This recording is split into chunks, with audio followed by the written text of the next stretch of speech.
बहू की बिगड़ी माँ। अब मेरी बेटी का घर है, मतलब मेरा ही घर है ना, क्या आप भी समझन जी। हाँ हाँ, वो बात भी सही है आपकी। ये तो आप ही का घर है, जब चाहे मुंह उठा के आ जाया कीजिए, कोई दिक्कत नहीं। ये कहानी है त्रिवेणी की, जिसकी बेटी मालविका की शादी अर्जुन से होती है। अर्जुन एक बहुत ही बड़ा बिजनेसमैन होता है और अर्जुन और मालविका को कॉलेज से ही एक दूसरे से प्रेम होता है। अपनी बेटी महलों में ब्याही गई है, इस बात का पूरा फायदा उठाती है त्रिवेणी, क्योंकि त्रिवेणी को पहले से ही चोरी करने की आदत होती है और अब वो अपनी बेटी मालविका के ससुराल में बार बार जाकर चोरियां करना शुरू कर देती है।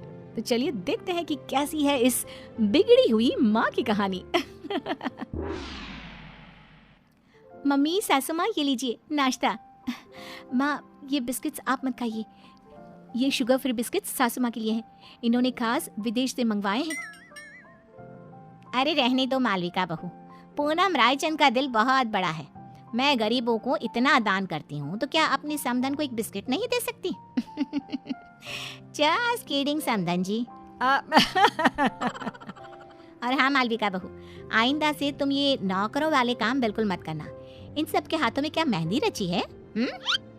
मालकिन, वो पिछली बार सोने और चांदी के बर्तन हमसे टूट गए थे, इसलिए हमें बड़े साहब ने रसोई का काम करने से मना किया है।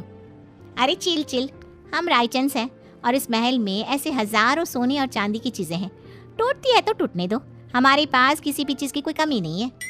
ये सब सुनकर त्रिवेणी के मन में लालच का प्रकोप जाग उठता है और वो मन ही मन पूरे महल को निहारते हुए कहती है, हाय, अब जब ये पूनम रायचंद अपनी जुबान कह रही है, फिर तो इस घर पे भी हाथ साफ करना ही पड़ेगा। अपनी बेटी का ससुराल है तो क्या हुआ, इसमें कोई लाज शर्म नहीं, उल्टा मैं तो भाग्यवान हूँ कि मेरी बेटी एक महल की बहू बनी है। त्रिवेणी अब रायचंद मैंशन में रोजाना आना शुरू करती है और वो चुपके से पूनम के कमरे में घुसकर उसकी अलमारी से उसकी साड़ियाँ और गहने चुराती है और अपने बैग में लेकर पीछे के गेट से रफू चक्कर हो जाती है। पूनम जब हॉल में आती है तभी, अरे मालविका बहू, समधन जी कहाँ चली गई? अभी तो यहीं थी। सासू माँ, वो मम्मी को ना आज मंदिर जाना था, आज कोई बड़ी पूजा है वहाँ, इसलिए वो चली गई। पूनम जब अपनी साड़ियाँ और गहने गायब दिखती है तो, ओफो, लगता है फिर से मैं अपनी साड़ियाँ और गहने कहीं रख कर भूल गई। लगता है लॉन्ड्री में गई है साड़ियाँ और गहनों को पॉलिशिंग के लिए दिया होगा। पूनम को भूलने और लापरवाही की आदत थी और कोई भी चीज़ यहाँ से वहाँ हो जाए तो वो उसका कसूर अपनी लापरवाही पर थोप देती, जो कि सच नहीं था। ये बस पूनम के मन का भ्रम था। ऐसे ही त्रिवेणी कभी रसोई में से चांदी और पीतल के बर्तन, कभी महल के मंदिर में से महंगी मिठाइयाँ, कभी कोई फ़ोन, कभी कोई घड़ी, तो कभी तिजोरी से पैसे चुराती रहती और महल में कानों कान किसी को भनक तक नहीं लगती। एक बार, अरे ये क्या मालविका, हमारी तिजोरी खाली और खुली क्यों है? इसका मतलब घर में चोरी हुई है। तुम रहती कहाँ हो? तुम्हारा हमारे कमरे पर ध्यान नहीं रहता है क्या? ये क्या बेतुकी की बात कर रहे हो आप अर्जुन? मैं इस घर की बहू हूँ और मेरे कंधों पर दुनिया भर की जिम्मेदारियां रहती हैं। अब क्या मैं कुर्सी लगाकर कमरे में बैठकर चौकीदारी करती रहूं? वही रह गया है क्या? पूरे महल के हाउस कीपिंग स्टाफ और सिक्योरिटी को एकत्रित किया जाता है और सबकी तलाशी ली जाती है। पूनम को अब समझ में आ जाता है कि पिछले कुछ दिनों से सिर्फ उसकी ही नहीं बल्कि महल की काफ़ी चीज़ें भी गायब हो रही थी। पूनम का पति इंद्रेश कहता है, अरे पूनम, तुम खामखा अपने आप पर भुलक्कड़ होने का, लापरवाही होने का शक कर रही थी, जबकि चोरियां सिर्फ हमारी ही नहीं, पूरे महल की चीज़ों की चोरी हो रही थी और मालविका बहू और अर्जुन की भी कई सारी चीज़ें गायब हुई हैं। महल में सिक्योरिटी इंचार्ज बोलता है, बड़े साहब, हमने ये बात आपको बताने की कोशिश की, लेकिन पिछले कुछ दिनों से आप शहर के बाहर थे और मालकिन जी भी दिन भर बाहर रहती थी, तो बता ही नहीं पाए। महल में छोटी सी छोटी चीज़ें भी चोरी हो रही है। ये बात तो अब बहुत गंभीर हो गई है और तगड़ी सिक्योरिटी तैनात कर लो, लेकिन अब इस घर में कोई चोरी नहीं होनी चाहिए। तभी वहाँ पे त्रिवेणी आ जाती है। क्या हुआ दामाद जी, और आप सब इतने चिंतित और परेशान से क्यों नजर आ रहे हो? कोई समस्या आन पड़ी है क्या? हाय हाय। अर्जुन त्रिवेणी को आए दिन होने वाली चोरियों के बारे में बताता है और त्रिवेणी थोड़ी सी घबरा भी जाती है। अरे बाप रे बाप, इतनी बड़ी बात? आम सी बात है, हमारे गली मोहल्लों में ना इतनी सारी चोरियां होती है, तो फिर ये तो एक राजमहल ठहरा। चिंता मत कीजिए आप सब, कड़ी सिक्योरिटी कर दीजिए। मतलब क्या, चोर और चौकन्ना हो जाएगा और कम चोरी करेगा। क्या मतलब है आपका समधन जी? हाय हाय, अरे गधेड़ी बेवकूफ त्रिवेणी, ये क्या बोल रही हो? बैल, मुझे मार जैसी समस्या खड़ी मत कर त्रिवेणी। समधन जी, किस सोच में डूब गई आप?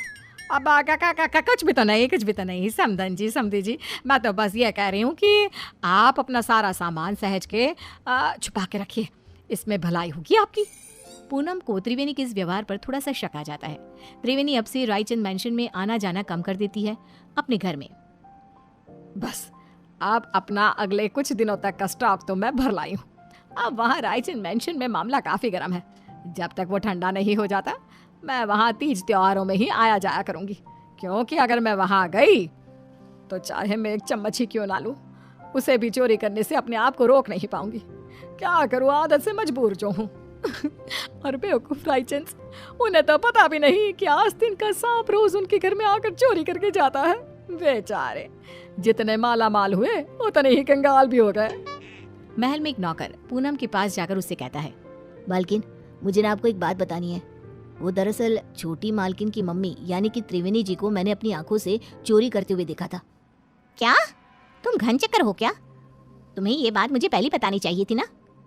मुझे वैसे भी उस सो कॉल्ड समधन जी त्रिवेणी पर शक तो आ ही रहा था, लेकिन कंफर्म नहीं कर पा रही थी मैं आपको ये बात पहले इसलिए नहीं बता रहा था क्योंकि मेरे पास कोई सबूत नहीं था और आप मेरी बात पर विश्वास भी नहीं करते।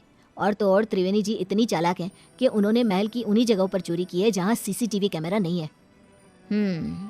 अब देखना मैं क्या चक्रव्यूह रचाती हूँ। अब मैं हमारा पुश्तैनी हीरे का हार सरेआम हॉल में रख दूंगी और जैसे ही वो त्रिवेणी उस हार को चुराएगी तब मैं उसे रंगे हाथ पकड़ लूंगी।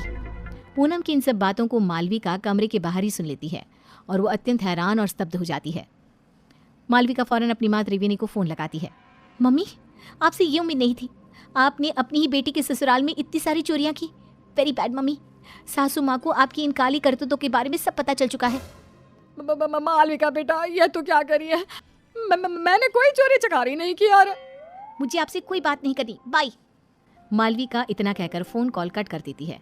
त्रिवेणी अब पूरी तरह डर चुकी थी। वहीं रायचंद मेंशन में पूनम हॉल में खुलेआम पुश्तैनी हीरे का हार रख देती है और त्रिवेणी को न्योता देने के लिए फोन लगाती है। त्रिवेणी पूनम का कॉल देखकर कांपने लगती है।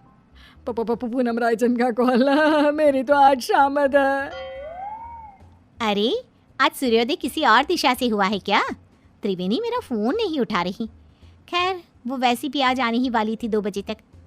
अपने आप आएगी और सारी चोरी सीसीटीवी में रिकॉर्ड हो जाएगी।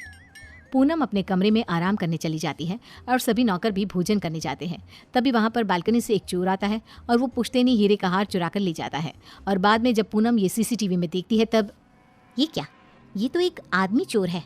अरे नहीं, ये क्या कर दिया मैंने? तभी पूनम का फ़ोन बजता है और उसे एक वीडियो मैसेज आता है जिसमें त्रिवेणी का वीडियो होता है। क्यों समधन जी, आपको क्या लगा आप मुझे पकड़ लोगी? लेकिन मैं तो चली 7 समंदर पार। अब आप मुझे कभी पकड़ नहीं पाओगी। मेरी मालविका का ख्याल रखना और अपने सामान का भी। त्रिवेणी, तुम्हारी इतनी हिम्मत! पूनम गुस्से में फ़ोन पटक देती है और वहाँ त्रिवेणी एरोप्लेन में उड़कर सारा चुराया हुआ सामान लेकर रफ चक्कर हो जाती है।